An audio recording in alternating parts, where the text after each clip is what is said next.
Graça e paz, meus amados irmãos.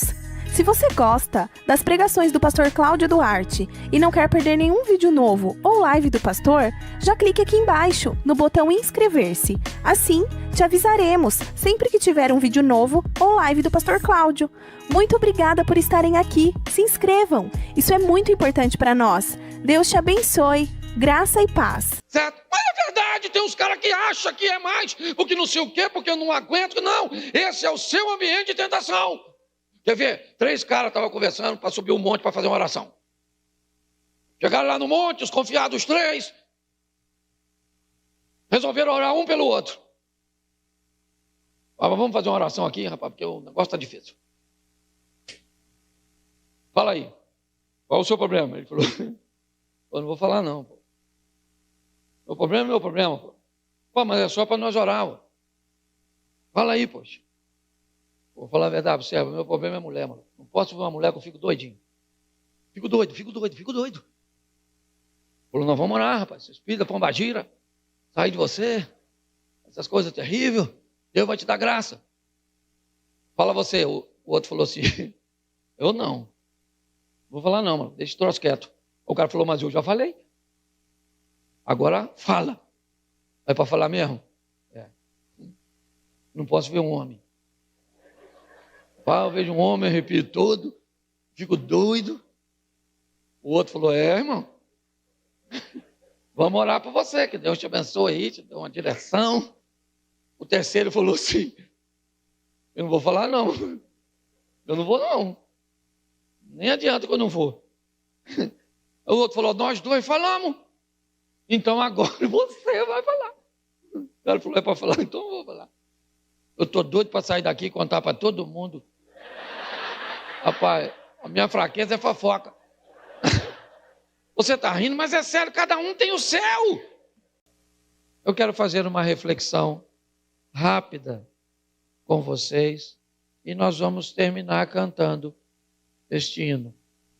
Tá certo? Que foi ministrado. Por favor, o louvor no finalzinho. Suba. O tema da minha mensagem é uma revisão lúcida. Servir a Deus não é uma tarefa fácil. Servir a Deus é uma tarefa desafiadora. E não é desafiadora apenas para você. É desafiadora para todos nós. Receberemos um ataque do nosso inimigo e, conhecendo os nossos pontos fracos, é neles que ele vai buscar atacar e agir. E quanto mais rápido entendermos a complexidade deste relacionamento e nos posicionarmos da forma correta, vai ficar menos difícil.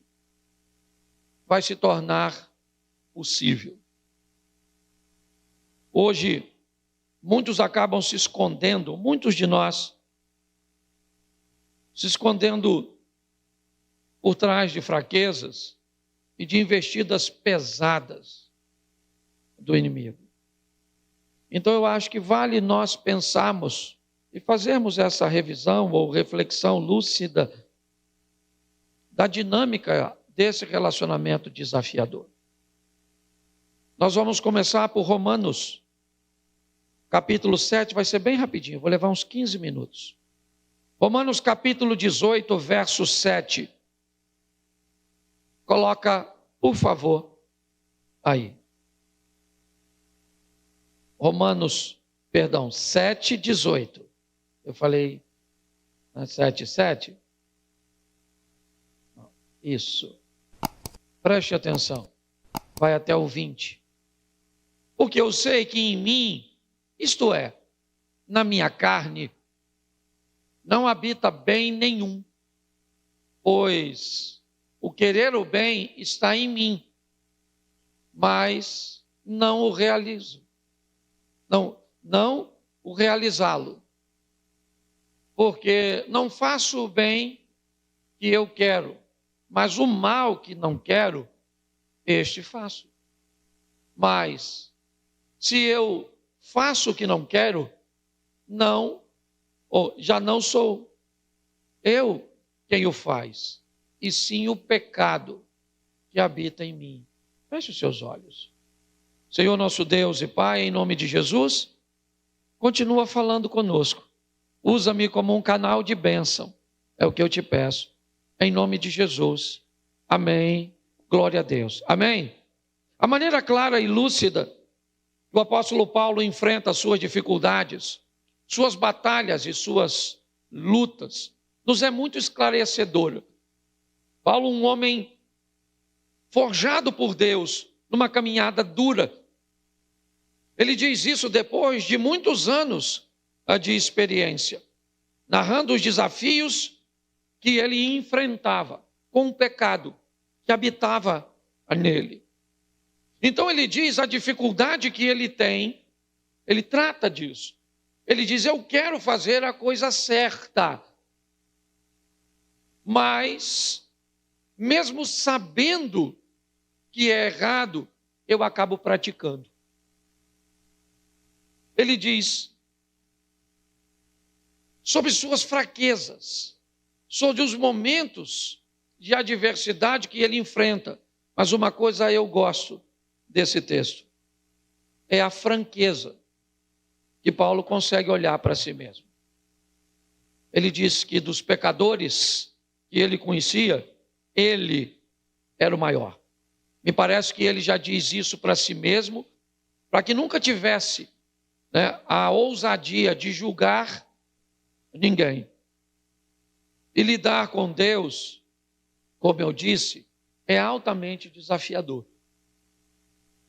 E eu quero te mostrar uma rota que talvez não seja mais segura para todos, mas que eu aprendi a usá-la nos 33 anos de evangelho que eu caminho, que me ajudou e que me norteou por momentos desafiadores de tentação em todas as áreas da minha vida. E que graças à misericórdia e o cuidado de Deus, eu consegui vencer até aqui. Posso dizer até aqui, me ajudou o Senhor. Vi muitos homens, muito mais bem preparados do que eu, muito mais experientes do que eu, cair, e foi para mim uma grande lição. Então, observe esses textos, se você gosta de anotar, eu acho que vale a pena. Isaías capítulo 55, verso 8. Isaías 55, 8. Vamos no Velho Testamento ou no Antigo Testamento. Coloca, por favor.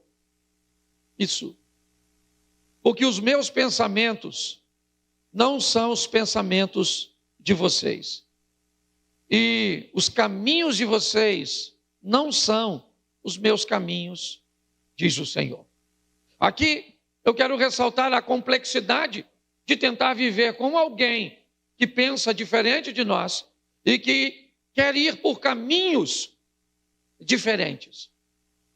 Deus está dizendo, olha, os meus caminhos não são os vossos caminhos. Os meus pensamentos não são os vossos pensamentos. Então, como é que nós vamos estabelecer uma caminhada se eu quero ir para Caxias e você para Petrópolis? Como é que nós vamos andar juntos se você quer ir para um lugar diferente de mim? A probabilidade de irmos juntos é quase nenhuma. Ou alguém muda, ou essa caminhada ela não vai existir. Se os seus pensamentos são diferentes dos meus, como é que nós vamos nos entender? Como é que as coisas vão acontecer? O desafio de lidarmos com Deus está também aqui. Ele quer ir para um lugar e nós não estamos a fim de ir. Os pensamentos dele, certo? São mais altos, como o profeta diz no verso seguinte. Então alguém que vai ter que mudar. Ou então, esse relacionamento, ele não vai existir. Ou alguém muda e Deus não vai mudar, certo? Ou seja, ou você muda, ou esse relacionamento não será verdadeiro, ele será fantasioso. Ele será apenas uma percepção sua. Você vai achar que caminha com Deus porque vem à igreja. Você acha que caminha com Deus porque você entrega o seu dízimo. Você vai achar que caminha com Deus, certo? Porque você tem uma Bíblia, porque você faz parte de um ministério.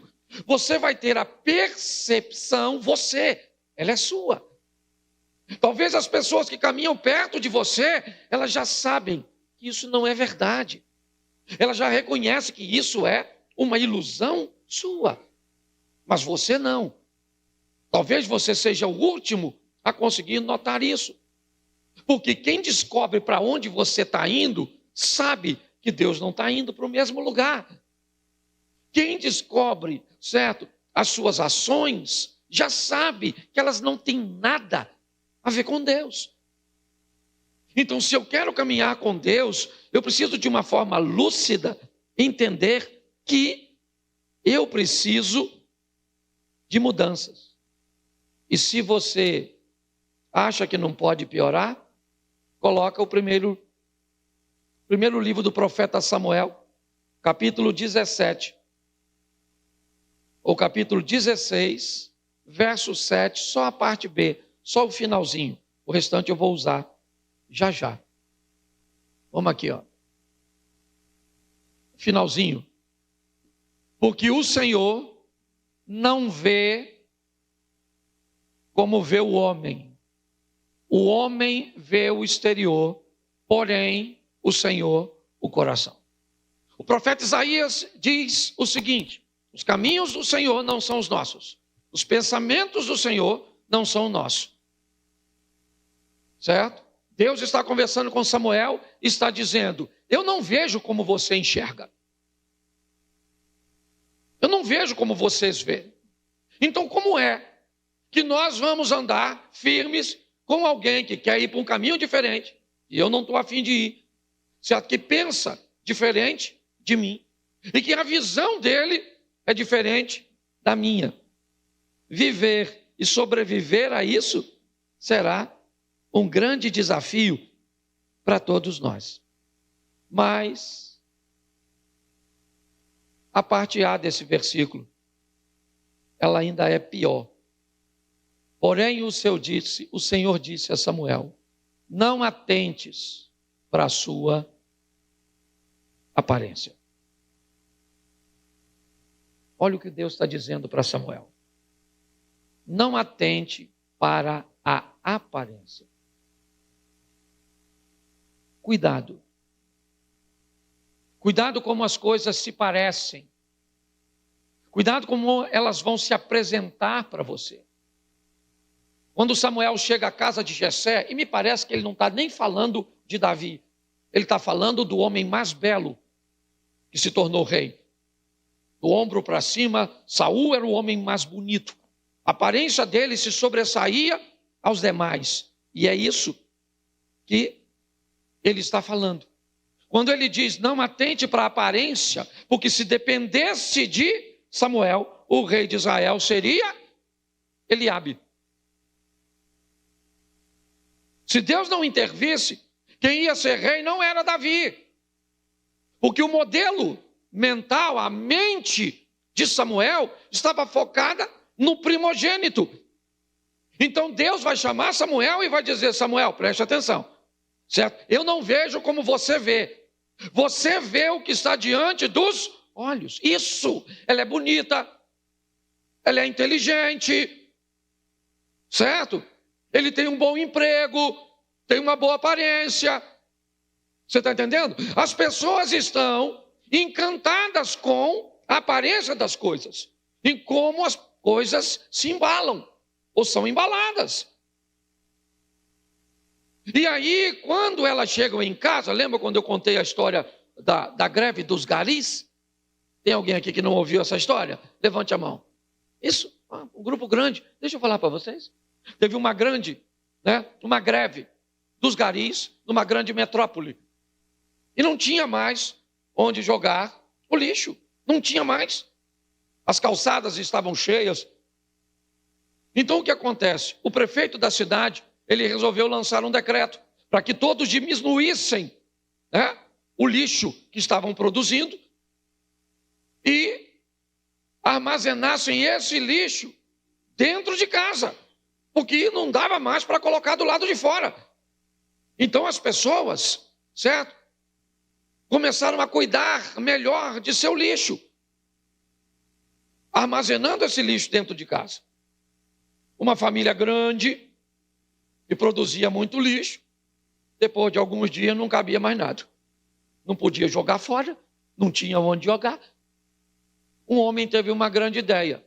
A ideia dele foi sair, comprar umas caixas grandes, uns papéis de presente e colocar o lixo dentro da caixa de papelão, embalar com papel de presente, botar um laço bonito e botar na mala do carro dele. Ele fez isso, parou numa praça, abriu a mala propositalmente e saiu de perto do carro. Quando alguns indivíduos começaram a olhar aquelas caixas bonitas dentro da mala e disse: vamos roubar. E roubaram. Quando ele viu que levaram as caixas todas, ele bateu a tampa e foi embora para casa. Quando o pessoal chegou em casa com as caixas, o que tinha dentro? Mas bem embalado. Certo? Se embalar bem, a aparência pode confundir as pessoas. Quando nós olhamos para esse texto, ele diz: não se contamine com a aparência. A aparência é importante, sim ou não? Claro, mas mais do que aparência, leve um pouco mais de tempo para observar com cuidado, certo? Pessoas, lugares, coisas, igrejas. Porque quando você descobre que não era aquilo que você esperava, e na verdade nunca foi, você que não teve o cuidado de olhar direito, normalmente você fica frustrado, decepcionado. Mas pastor, como é que eu faço isso então? Então Paulo diz que ele sabe o que é certo, mas está com dificuldade de fazer. Certo? Nós vimos que caminhar com Deus como Paulo é uma grande dificuldade, porque pensamentos, caminhos e a visão é diferente, ou são diferentes. Então nós já vimos que alguém vai ter que mudar. E aí nós vamos usar 2 versículos aqui. João capítulo 3, verso 3. João capítulo 3, verso 3. A isto respondeu Jesus: na verdade te digo, que se alguém não nascer de novo, não pode ver o reino de Deus. Verso 5. Respondeu Jesus: em verdade vos digo, que quem não nascer da água e do Espírito, não pode entrar no reino de Deus. Bom, se eu quero viver com Deus, o que Deus criou para mim e para você é uma proposta de um novo nascimento, certo? O nascer simbólico de uma lavagem de purificação, que é o batismo, e para os judeus e para eles, não só para eles, mas para muitas outras nações, isso fazia muito sentido para eles, aqueles banhos de purificação. Mas mais do que sair da água, era receber o Espírito Santo. Que esse Espírito, e o apóstolo Paulo fala muito sobre isso, ele é aquele que viabiliza a possibilidade do pecador conseguir mortificar a carne, sobrevivendo os ambientes de tentação. É isso. Se você não nascer de novo, quer do batismo, quer da comunhão com o Espírito Santo, você não vai conseguir vencer o desafio para se santificar. Pastor, então me diga aí, como é que eu faço isso? Então vamos lá. Eu peguei um caminho simples. Você quer ser santo? Pastor, ninguém é santo. A palavra santo aqui não fala de perfeição. Fala de diminuir a margem de seus erros, sendo amanhã uma versão melhor de você ontem. Sendo alguém capaz de que as pessoas que olhem para você descubram que você melhorou, que entrou alguém na sua vida que fez com que você se tornasse melhor. Então vamos lá. Número 1, se você, meu iPad acabou a bateria, e eu tive que ficar com o celular e só Jesus. Mas vai. Repita comigo. Ou melhor, fala para quem está do seu lado. Diga assim, fique atento ao ambiente de tentação. Isso. Tiago capítulo 1, verso 14, coloca na tela. Fique atento ao ambiente de tentação. 1,14 de Tiago. Isso. Ao contrário, cada um é tentado pela sua própria, quando esta o atrai, isso. Deixa eu falar uma coisa para você. Olhe bem. Todo mundo é tentado quando é atraído, em algumas traduções, engodado pela sua própria concupiscência. Aí vai descrever um caminho. Mas você sabe o que é que te tenta? Pode te afastar dos caminhos do Senhor. Descubra o seu ambiente de tentação. Não vou pedir para você levantar amanhã. Tem gente que é tentado por sexo. Tem gente. Tem uns homens que não podem ver uma dona gostosa. Que os caras entram em modo conquistador. Eu já falei isso aqui, eu tenho um amigo. Que eu estou conversando com ele, o cara está assim, ó.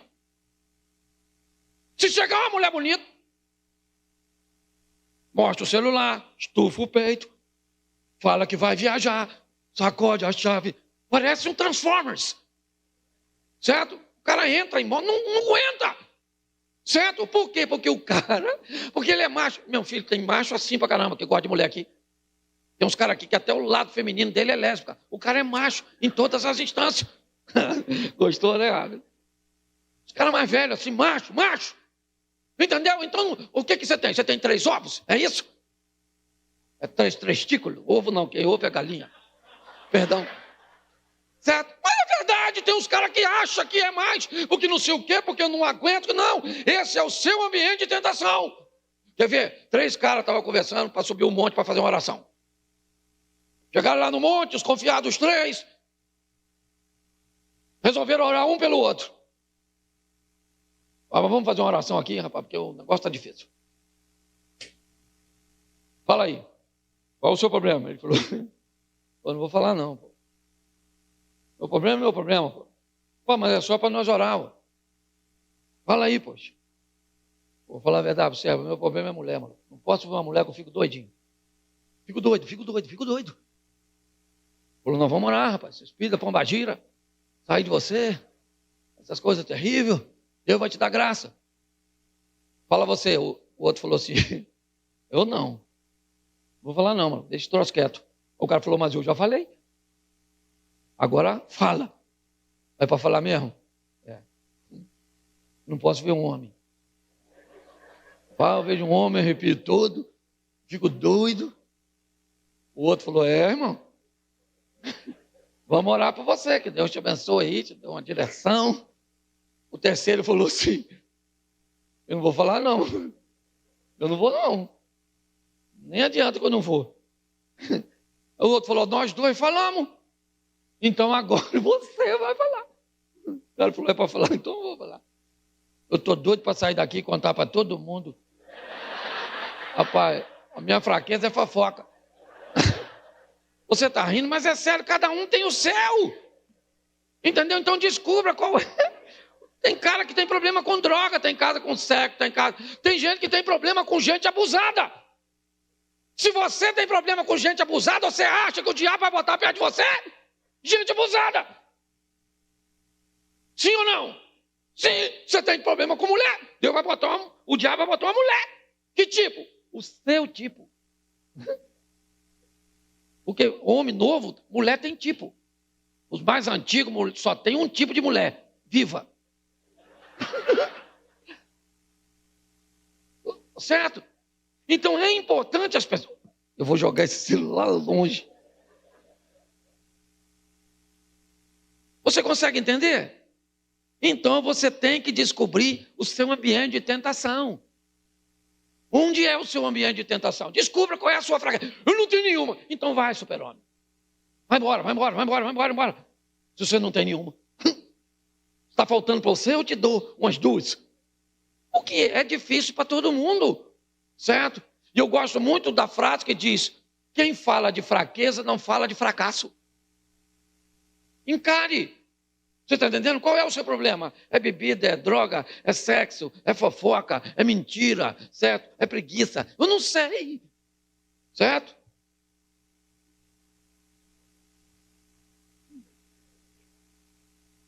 Eu acho que meu ponto fraco é o celular. Certo? Segundo texto.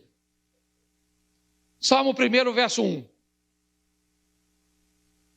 Diga bem alto para quem está do seu lado: suas companhias podem mostrar seu futuro. Isso aí. Bota aí, Salmo 1. Vamos lá.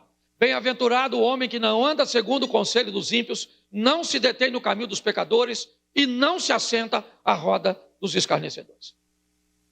Dê uma olhada em quem está caminhando com você e você vai descobrir para onde você está indo. E é assim que funciona.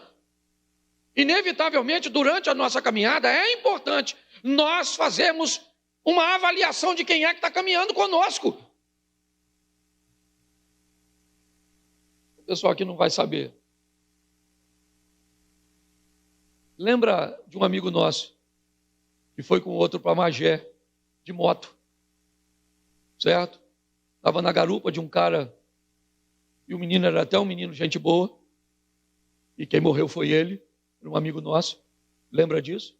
Um menino bom.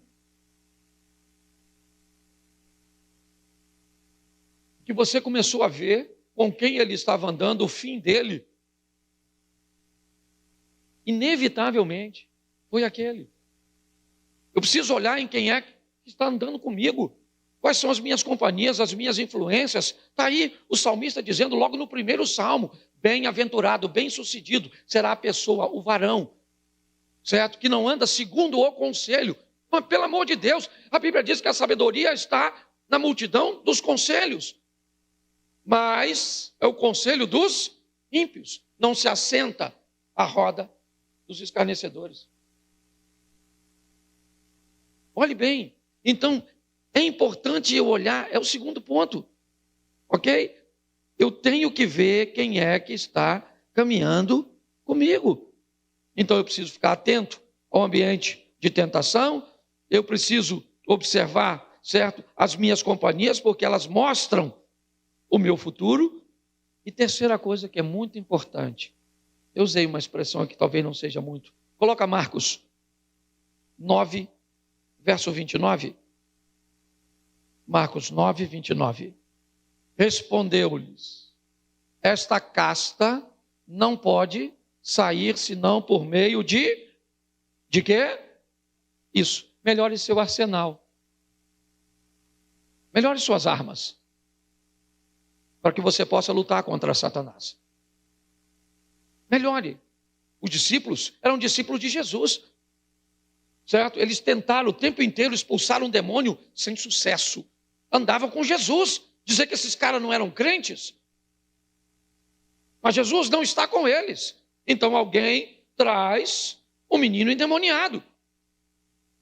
Jesus, então, quando chega, repreende o demônio em casa, obviamente. Eles não iam perguntar na frente dos outros. Eles estavam envergonhados de não ter êxito. Jesus então explica para eles que a arma que ele usou para expulsar aquele demônio, para eles talvez fossem uma novidade. Melhore as suas armas para lutar contra Satanás. Melhore as suas companhias para lutar contra Satanás. Certo? Entenda isso. Observe as suas fraquezas quando vai lutar contra Satanás. Com as companhias erradas, com as armas erradas, certo? E conhecendo o inimigo como ele te conhece, é só uma questão de tempo. Deixa eu te explicar uma coisa. Eu nunca falei aqui. Vou falar hoje pela primeira vez. Senta num gabinete, o pastorzão. Senta. Sentou. Vamos atender uma pessoa. Isso vai dar problema, mas que dê. Chega uma mulher na sua frente e ela vai narrar suas dificuldades no casamento. Estou enfrentando uma dificuldade, pastor, longe do meu marido, certo? Nós já não temos intimidade durante muito tempo, ele não me quer mais. Nesse momento, do outro lado da mesa, tem um homem. Sabe o que acontece com ele? Se ele for normal, ele recebe uma enxurrada de informações químicas de que ele é um macho. Tá certo? É assim que funciona. Vamos mudar essa conversa do outro lado. Ela começa a chorar e me diz o seguinte: eu não posso perder meu casamento. Eu caminho com o Senhor. Me ajuda. Me ajuda a salvar meu casamento. Nesse momento o macho vai embora. Entra o pai, o protetor, o pastor, aquele que quer cuidar. As informações que alguém recebe quando ouve algo é algo que mexe. Quem lida com isso sabe como funciona. Se o indivíduo não estiver preparado para lutar contra essas tentações, seja em qualquer área que for, é só uma questão de tempo até o diabo derrubar você. Então você precisa saber quais são suas fraquezas. Você precisa manter por perto de você pessoas que estão indo para o mesmo lugar. Você precisa melhorar seu arsenal, suas armas para lutar contra Satanás. Porque ele não vai desistir de derrubar você. Um texto também bem interessante do apóstolo Paulo, 1 Tessalonicenses 22. Eu não botei mas o texto é fácil. Eu não botei o capítulo aqui, não botei 1 Tessalonicenses. Só um minutinho.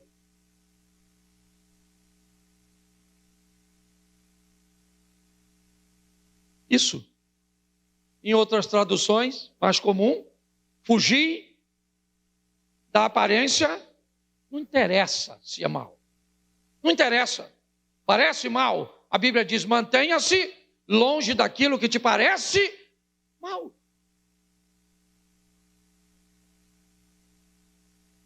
Olha só. Cria um ambiente. Não, eu vou agora carnaval, eu vou estar perto de determinadas pessoas. Não, se eu me coloco no alcance, eu saio do alcance do inimigo. Parece mal? Parece mal, eu não sei se é mal ou não, mas está parecendo. Então não brinque, o que está em jogo é a sua vida. Se eu começo a fazer isso, as coisas começam a se tornar um pouco mais leve. Parece mal, parece mal. Então, para mim não serve. Eu vou me manter longe, fora do alcance. Eu não posso brincar com a minha vida com Deus. Eu não estou nem falando com salvação. Eu estou falando com a minha vida com Deus. E 5, talvez o mais difícil.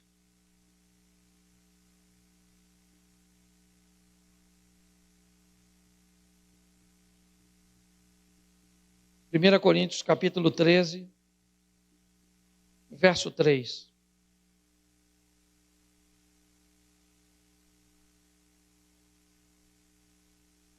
Primeira Coríntios 13, 3. Ainda eu distribua todos os meus bens entre os pobres, ainda que eu entregue o meu próprio corpo para ser queimado, se não tiver amor, o que acontece? O que diz lá? Mantenha suas ações alinhadas com as suas intenções.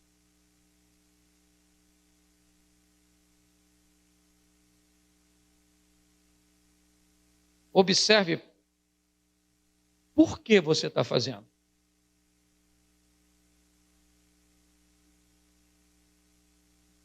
Às vezes, o que você faz está certo. O porquê você faz é que está errado. Eu estou fazendo. Tá bom, você está fazendo? Tá beleza. Tá certo. Então tá bom. É fácil. A sua aparência, ela é boa. Agora, qual é o problema? É o que você quer com aquele feito. Esse texto é um texto muito importante. Ele diz, ainda que eu pegue todos os meus bens. Lembra? Ananias e Safira levando os seus bens. Qual era o problema dessa passagem? É que no momento do agir do Espírito Santo, naquele momento, naquele momento, as pessoas eram movidas pelo Espírito Santo para levar aos pés dos apóstolos, certo? Tudo o que tinha. Entendeu? Naquele momento. Com isso as pessoas ganhavam respeito. Com isso as pessoas ganhavam notoriedade. Tinha alguém que queria fazer a mesma coisa. O que ele queria? Entregar tudo? Não! Ele queria ganhar a mesma notoriedade. Porém, eles não estavam prontos para fazer a mesma coisa. Resolveram, então, vender um terreno por uma quantia. E como todo mundo levava tudo, eles decidiram, em comum acordo, levar só a metade. Tinha algum problema, sim ou não? Não. Era só chegar lá e dizer, apóstolo Pedro, eu vendi meu terreno por 50 mil, mas eu e meu marido estamos precisando de 25. Trouxemos aqui os outros 25 e está tudo certo. Mas se eles fazem isso, eles não iam ter o que eles estavam querendo, porque eles não estavam querendo, certo, fazer o que todo mundo estava fazendo, por um simples motivo. Não estava errado. Só que o Espírito Santo não moveu eles para fazerem, ou não os moveu. Não tinha nada de errado. Ele simplesmente estava no mesmo lugar, o Espírito estava agindo em algumas pessoas, mas não agiu neles. Então, se não agiu, não faça.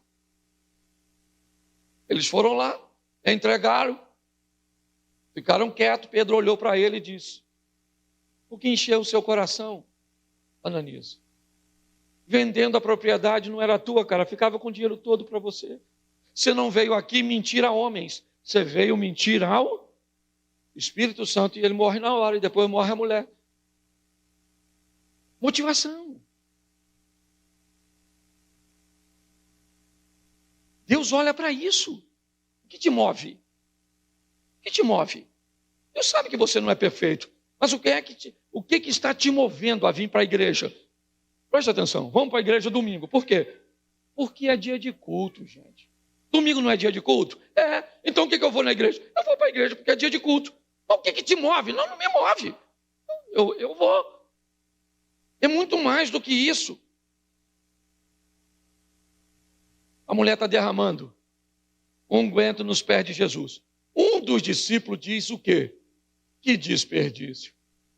Vendendo isso aí, dava um bom dinheiro para alimentar os pobres. Mas o João disse o quê? Eu conheço o Judas. Ele não estava preocupado com os pobres. O que ele queria era o caixa com muito dinheiro, que era para ele poder roubar. Quem olhava a intenção de Judas, ela parecia, ou pelo menos a ação dele. Mas a intenção não. Eu não estou pedindo você para avaliar ninguém. Que essa palavra primeiro é para mim. Sabe? Para quê? Para que tudo isso? Para quê? Para quê? Para onde eu estou indo? Para quê? Para quê? Qual é a intenção do meu coração? Tá certo? É comigo que eu estou falando. Essa é uma palavra que falou comigo. Para onde é que eu estou indo? Por que eu estou fazendo tanta coisa como eu estou fazendo? Para quê? Para onde é que eu vou? Sabe? E eu quis dividir essa mensagem com vocês. Qual é o propósito de fazer tudo isso? Porque Deus não olha a aparência. Deus olha o coração, o propósito. Então, se eu quero vencer a carne, eu preciso entender que Satanás sabe quem eu sou. Sabe. Ele sabe quem você é. Sabe quais são suas fraquezas, sabe onde dá para te pegar. Certo? E ele vai tentar fazê-lo, e vai tentar fazê-lo. E não é uma vez, nem duas, nem três. Enquanto você estiver vivo, ele vai tentar fazê-lo. Então, se cerque de boas pessoas. Coloque isso ao seu redor. Prepare uma estrutura e armas para vencer. Certo? Veja a forma e quando ele vai te atacar e resista. Porque ele está voltando para buscar a sua igreja.